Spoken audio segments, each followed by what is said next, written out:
So today is the 2nd of January 2021, and we've come here with the intention to build goodness.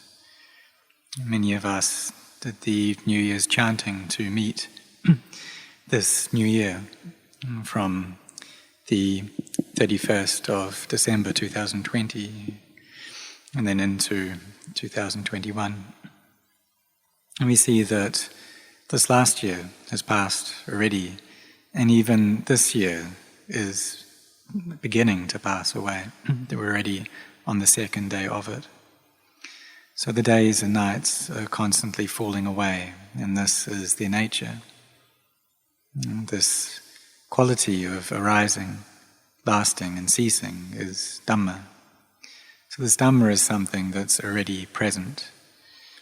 And it's just that the fully self-awakened Buddha, he became enlightened to this Dhamma, to the truth, to the nature of physicality and mentality. So he saw right into the heart of this truth, that things are inconstant, they're not self. This was an amazing truth that he found, that no other being was able to find that. And there were many yogis, many ascetics before him who tried to find the highest Dhamma. And they practiced meditation. They contemplated into the suffering of the body. And they saw that whenever the mind is attached to any kind of physicality, then suffering will arise.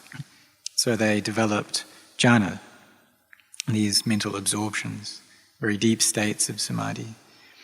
But these states of samadhi were also inconstant. They too have to deteriorate. So they trained in them until they were very skilled. They could get into the rupa jhana and arupa jhana, so form, the jhana with form and formless jhana. And they got their minds into the highest states of absorption possible, but that wasn't able to take them to Nibbana. But the Buddha, he found the truth, this nature of inconstancy of stress and of not self. And he saw that even the highest level of jhana, it's not able to destroy the defilements, it just suppresses them. But it can't keep them down forever. He contemplated and saw in a very deep and subtle way the connection between ignorance and suffering, and what happens that causes this stress to arise. That there's this ignorance that is present, and then sankharas and conditions come up. And there's consciousness and contact, and then feeling. And then there's craving and clinging, becoming, birth, and then the various kinds of stress and suffering that we feel. So this is the process of dependent origination that he understood in his own mind. And so we can look at our minds as well and see that whatever we're attached to will become a cause for suffering to arise. Whatever it is that we have this upadana towards, then stress will come up. So we're attached to physical things and mental things. We take this body to be me and mine. And when we do that, then suffering comes up. We get all stirred up and our lives become chaotic. So this practice, training ourselves and also developing goodness, it's a great blessing that we're giving to ourselves. It's a very good New Year's blessing. So normally during the New Year's, other people come and give us blessings, maybe from monks or from our friends, and this displays the kindness that they have towards us. But really the highest blessing that we can gain is that of wisdom. This knowledge and skill, or wit. And this is a great blessing that we give to ourselves. So when we talk about the new year, or anything that's new, in truth, are these things really new? And if we look carefully, what we see is there anything old in them? You see that the sun rises and it carries on ascending through the sky until it reaches its zenith, and then it starts to fall. But if we look in another way, we see that it's just the world that's spinning around. And when it spins like this, it gives the impression of the sun rising and falling. But really it's just this turning of the world. And the truth of nature is like this, that time passes in this way. And so time constantly passes by, and it swallows everything. It swallows all beings, all animals, all humans, and it even swallows itself. And every second it's swallowing everything up, all beings, all humans. And this is the nature of time, to be like this, to consume everything, including itself. So this is something that's really obvious. It's something that's all about us, but why don't our minds understand it? Why don't they get it? We see all around us that things are born, and then after this they steadily deteriorate. And that all the things in this world, they don't stay here for long, they're all temporary. We've seen this already, that all material things are of the nature to deteriorate, to constantly fade away. And once we have been born, we don't stay for long. But why are we still deluded about this? Why don't we have knowledge into these things? Do we see it clearly? It's because of the delusion that's present in our hearts. So we need to come and put in our efforts to train, to practice, to raise up the level of our minds so that they're able to gain wisdom. And this merit that we do, it gives us happiness, but it's only wisdom that's able to solve the suffering in our minds. So when I was staying with Luang Pu, he taught in a manner that was really easy to understand, but I was still a child, just a very new monk when I was with him, so I didn't really understand clearly what he was saying. He said that whenever we feel liking towards something, we tell ourselves it's not sure, it's inconstant. Whenever we dislike something, it's not sure, it's inconstant. That all the feelings that arise in our minds, they will change. So are they me? Are they mine? We also need to be careful around rules and regulations that we or other people establish, because sometimes people don't follow them, and this may bring us suffering. And this is especially a problem for those who are managers, that it's natural that they want things to go completely perfectly, but this often becomes a cause for stress for them. So no matter how important things that we experience or the things that are in this world are, letting go is more important. We may establish rules, but it's natural. People don't follow them, and this can give rise to problems. But we need to contemplate so that we're able to let go internally. We have good wishes that we want for people to be happy. We want for them not to suffer. We want people to be safe, to be strong, to be healthy. But sometimes we just don't get what we want. So we do need to be careful, and we need to let go. We see that it's the nature of things to be this way, that things follow their karma. But we also don't just give up on the situation and be complacent or apathetic. We need to try to solve things externally as well, to try to have a lot of mindfulness.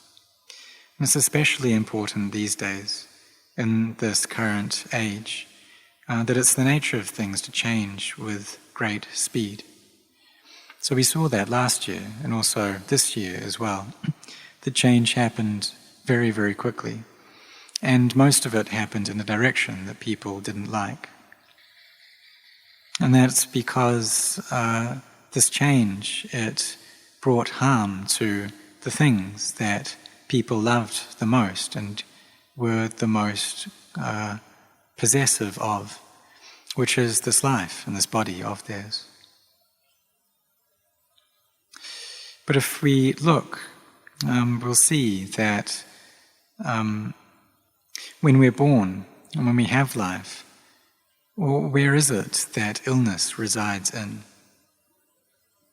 Do they reside in trees? Does sickness stay in soil or in water or in fire or air? Well, it's this very body here that illness resides in. And whenever we have life, then there's going to be sickness. When we have a body we're born into, there's going to be illness of that body. And so other beings or other things live in this body as well. There are bacteria that infest this body. We see whenever we have any organs, then there'll be problems that arise. So we have lungs that help us to breathe in and breathe out. But when we have lungs, there will be sickness of lungs. Tuberculosis, for example. And there are also bacterial infections that we can contract. So there is danger in these lungs as well.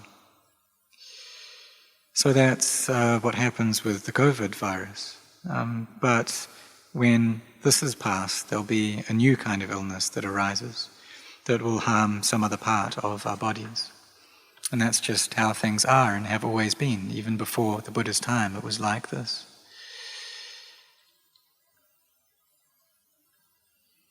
But we see that even though there is this pandemic, still the population is increasing. It's not that the human race is becoming extinct.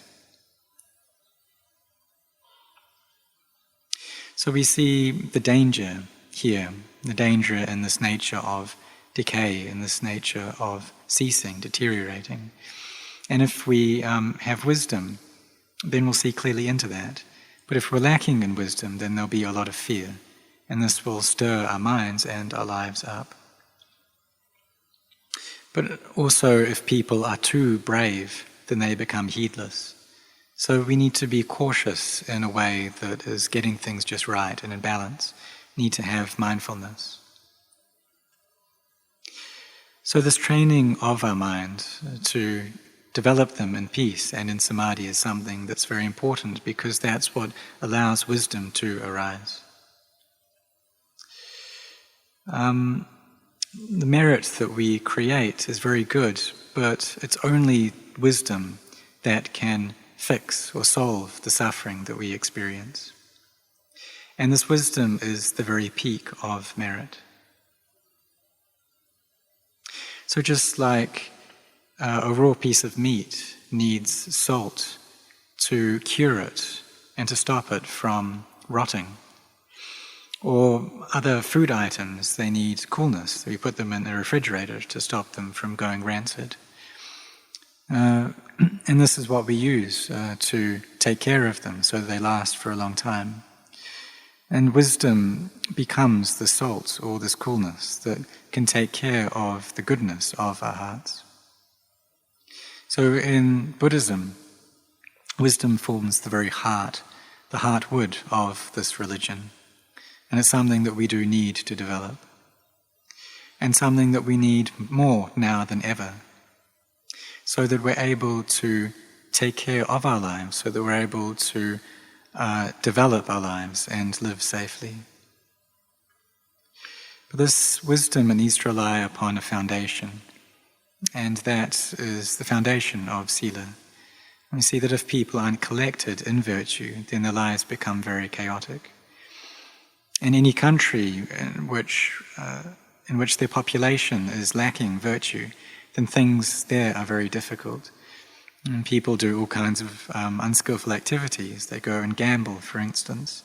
And this creates a lot of disruption in society. But we, however, are trying to abandon evil acts, give rise to skillfulness, and bring the mind to brightness and purity. And the way that the mind becomes bright is through gaining insight into this nature of anicca, dukkha, anatta. This is the law of nature, the law of arising, lasting, and ceasing. And it's something that we should come to know with clarity. This is what makes the mind pure, through seeing into the nature of not-self, that things aren't me, they're not mine. And this is the highest wisdom. And when we gain this highest Dhamma, and we'll see that there's no one who is born, there's no one who dies. It's just elements following nature. And this is, if we're talking in terms of vimutti or liberation, things are not self. But we can also use conventions, use this convention of self to communicate. So the act of studying the Dhamma is the act of really of training our minds so that they develop wisdom, so they understand the truth. And no matter whether a Buddha is awakened or not, the truth is just this way.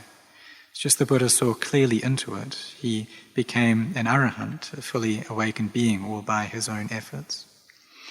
So for us, we're very lucky, and we use this opportunity well. We should sincerely practice. And if our minds are lacking peace, then we chant a lot, we meditate a lot, so that we can get them into a state of peace. And we collect and restrain our actions of body and speech. And this gives rise to inner calm, and then wisdom can arise from that. But if there's a lack of inner peace, then wisdom just isn't able to arise. So we see that these minds, they like to think, but we don't want them to think, so why do they keep on thinking in this way? Well, it's because the ignorance present within them is causing them to proliferate. That these minds are covered over and controlled by ignorance. And so we need to develop them, we need to cultivate them. Or if we talk about it in terms of modern language, we can say that we need to change the old information to new information. The old information is that which avijja gave us. So we need to build a new program now. Change the old program, that of ignorance, into a new program of knowledge. So whenever our eyes see a form, our ears hear a sound, etc., then attachment arises and suffering comes up after this. So we need to follow this path of sila, samadhi and panya and let go as best we can. And if we can let go, then suffering just isn't able to arise. So we need to have a mindfulness that is quick enough to stay on top of these things, a heart that is well established in samadhi. And if the mind is thinking a lot, then we just recite this word Buddha, Buddha, Buddha many times until it stops thinking. It can be very difficult these days for this new generation because there's so much news about, especially this news about the pandemic. But it's not necessary for us to listen to so much of it. Because when people do, they're just not able to smile. Their faces become all tense just because of the stress that they're going through. Their brains are so stressed because they're receiving so much knowledge. There's all this information that's being put into them. And so there's no sense of ease that they have. But if we contemplate, we'll see that it's just natural for things to be this way. Anything that's born has to die. And whether we like it or we don't like it, then that's what happens. So we see that if we live, or if we stay on longer, then we live longer. And if we die, then we die. But we also shouldn't be heedless. We need to be cautious as well. We should try our best to take care of ourselves. But after that, we need to let go. So we train our minds, because these minds are what's most important. The sickness, it only resides in the body. It can consume our bodies, but it's not able to consume the mind. So now we have this great opportunity to practice the Dhamma. We should use that to see the Dhamma and really train ourselves in this with sincerity. And the monks should contemplate into death every single day and ask ourselves, well, what age are we now? And if we live to the age of 80, then how many years, months and days do we have left? And we should count this. And we see that even though it's a new year, our lives, they're not new. And where are our lives walking to? Ever since we've been born, where are we heading to?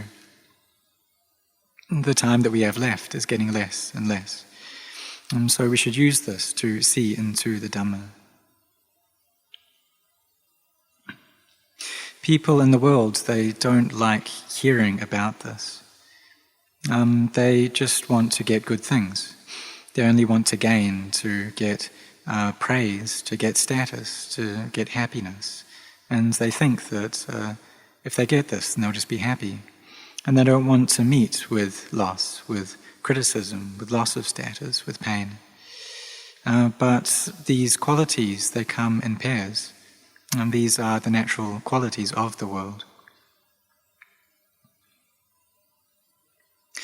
So we see that nowadays, with so many people dying in many countries, there's no one to do funeral rites for them, and they just burn the body straight away. And it's actually been this way before as well. And when Luang Por Chah was practicing in the forest and he got malaria, he took out his baisuti, his monastic identity document, and was about to burn it, so that no one would know who he was. And he thought, well, if he died, then he'll just die right there. He was willing to give up all these things, give up his life for the sake of the Dhamma. That he really fought so much, had to pass through so many obstacles to reach this Dhamma. So for us, we are either first generation or second generation disciples of his, so we should really be intent. We should contemplate and bring our minds to peace. And this is the path that will allow us to see the Dhamma, that will allow us to gain wisdom. And through doing this, then we see the Buddha in our heart. That if we see the Dhamma, then we see the Buddha. And we attain to the Dhamma, we attain to this inner state of awakening. So may all of you train yourselves with sincerity.